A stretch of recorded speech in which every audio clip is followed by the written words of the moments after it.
ขอต้อนรับเข้าสู่ช่องป้าจำลองสหายหลายคนเดินบรรยากาศบ้านเราค่ะบรรยากาศบ้านเราเหมือนฝนจะตกฝนจะตกไปดูรถกับข้าวก่อน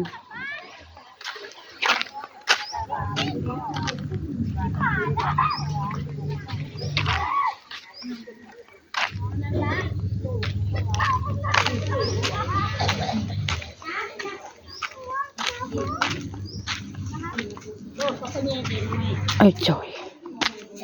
อีจอยเมื่อยแล้วบ่ ฮะ เมื่อยบอกว่านี่ เมื่ออยู่ซื้อกับข้าวแล้วบ่ เด้อ ซื้อเหอะ ซื้อนี่หลายอย่าง โอ้เปลือนอ่ะ ไส้กรอกอันลาบปลาดุกแล้วก็แฮมเบอร์เกอร์แล้วก็ข้าวผัดน้องนิว อ๋อคอยสิ ไป ไป ใช้ เบิ่ง มืออื่น จักเข้าไปก็บ่ได้อีแดงไป ไปกับป้าน้องมื้อนั้นพอได้แกงป้าน้องคนไปพอได้แกงนี่น่ะ มีถนนรถยนต์จึงได้มีเหตุที่ชอบขี่รถยนต์เฮ้ฝนจะตกนกชื่อหยังนกชื่อกินหยังยินจี้ของเพอจักบ้านจักบ้าน ร้อยกันแน่ ชมหวาน จะกินนะส้มหวานนี่ จักบ้าน เจ้าซี่แม่ส้มหวานลูกนี่มาโอ้ยนี่ 20 บาทเบิดนะ เขาละหายละเอาตัวชุดนี่ที่เอาตัวชุดใส่นี่ที่ สิโลมึงว่าชาว งั้น40 เบอร์แม่นวะ งั้น พอมาชิมมึงดูปานก ที่แม่ ทำเบิดนี่ เลยนะสิหวานใช่ป่ะ บ่ หวานดีป่ะยาย คอยมันมักหวานเนี่ยจมนึงเขาก็จม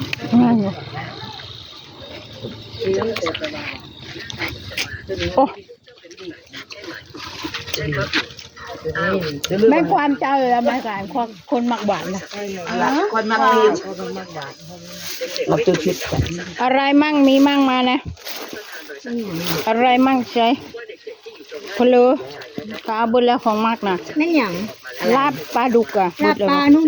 นนั่นลาปลา ลาบปลาดิบอะ นี่ข้าวต้ม ข้าวอะไรนะ ข้าวคนกินเชื่อบอกว่าพอเดี๋ยวมึงให้ได้เราไปกินข้าวเพี้ย เชื่ออยู่ ไม่กินเลยข้าวเพี้ยเลือกอมินกคือจะเอาคือนี่ต้มอะไรคือจะเอาไหมต้มหมูจ้า ก็หมูทุงชักบาท ไหลบุกดึกต้มหมูทงละจักบาทพี่ด้วยจ้า ฮะ 10 บาทข้างในหมูนะจ้า เอา เลย10 บาท 10 บาทก็ขายโลดคือว่าสบายใช่วะ อ้าวมันต้มหมูนะไม่ใช่ต้มไม่วัวไม่ใช่วัวหรอก ปลาอะไรนะ ปลาส้ม ปลาส้ม จะกินพวกกับข้าวจังหวะแล้ว ก็กินข้าวโบแซ่บมันแม่นใกล้สิไปเมืองแล้วบ่ มันแซ่บมันกินนี่แล้วกินแล้วมันก็ไม่เย็น โอ้ย ม่วงกระทั่งน้ำหลัง คือเก้ามักม่วงก็ได้ อยากดูมันอย่างกระทั่งน้ำหลังหวานๆอัดท้ายตบตูดรับปลาเฮ้ยผมน้ำหลังกับเราเฮ้ยมึง ต้องไปคั่ว นี่จะโคได้เห็นโคเพิ่นไม่แซ่บได้มีกันได้อยู่เขากินแล้วเขาซีมนะเขาว่าแซ่บน่ะคุณป้าค่ะเอาไปให้อีป้าข่อยก่อนนั่นละที่นึง ที่หนึ่งแซ่บแม่นผู้ใดเห็นลาป่านะเจ้าบ่ ร้านกัญญาเขาก็ไปซีม ร้านกัญญา ถึงหมดป่ะจ๊ะถุงหมดน่ะเอาไปใส่กับความร้อนแล้วมันก็เดี๋ยวลวกกัน ไม่บีซื้อเพลอมักแตงเด้เด้มักแตงบูเมื่อนี่ล่ะไอ้ลบจะเอาขมับเพิ่นเบิ่ง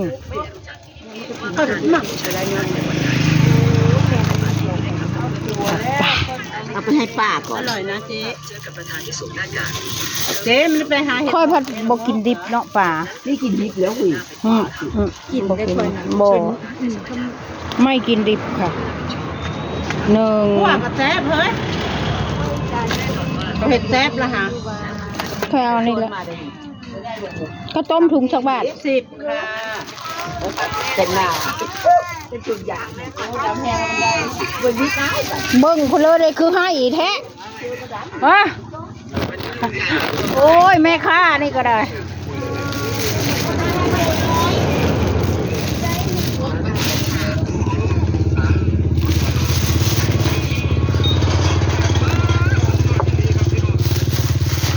อันนี้คอยเอา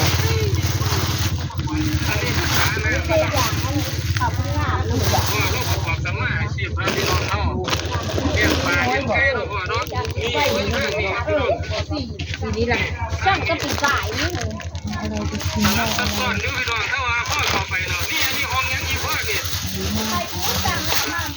เนี่ยไม่ใช่กูเนี่ยข้าวต้ม มีเด้อปลาสดโลละ70 บาท ข้าวต้ม ปลานิ่นปลามาเปิดได้ปลามาชุดไม่รู้กินหรอกไม่ได้ตัวอยู่ เบิ่งยงนี่โอ้โหตัวน้อยค่ะเอามันวางไว้นี่ก็อ่ะตะกระดุยจัดการมึงรู้ชักอัน เป็น30ค่ะ ช่างวาช่างโวช่างโวมาแล้ว เดี๋ยวช่างโวคนดังลงจากรถสิลงมา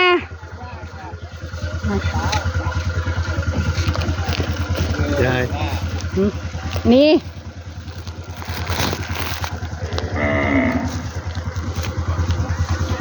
30แล้วเนาะค่อยกินข้าวต้มค่อยกินอย่างบ่ได้ค่อยเจ็บท้อง บอก ก็เอากระเพาะ โอ้ กระเพาะบ่ไหว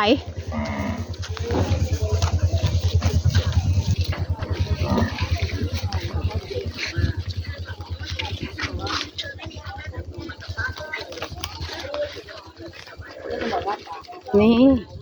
บ่ได้มีอย่างเด้อไม่ได้มีอย่างให้เด้อพี่นางเอ้ย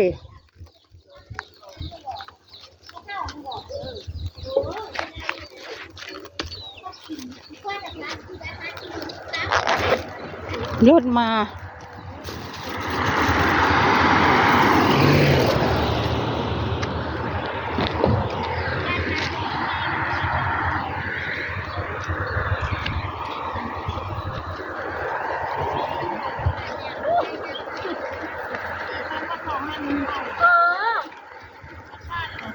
จำที่เอาเขาเอามานี่โคก440เลยเอามา400มันเลย440เบ้ก็เงิน10,000แม่นบอก มันน่ารัก 16,000 คู่เจ้าหัวหน้าเขาเลยเอามามีครบเอามามีครบได้400เอามาท้องของลุงพลนะคะ เบิ่งเอามะม่วงน้อยมาให้ FC เบิ่งดู เอา มีน้ำมะม่วงน้อยรู้จักปะเนี่ย วันนี้ได้อันปูอีทุกอัน251 โอ้จะมาเก็บเฉลยอ่ะ โอ้เขาก็มาแล้วเขาเก็บมาได้ค่ะ โอ้ยเละหมดแล้ว เจอหน้าม ะม่วงน้อยนะมะม่วงโบก มาว่ะ เขาต้องใส่โบกค่ะ 30คือเดียว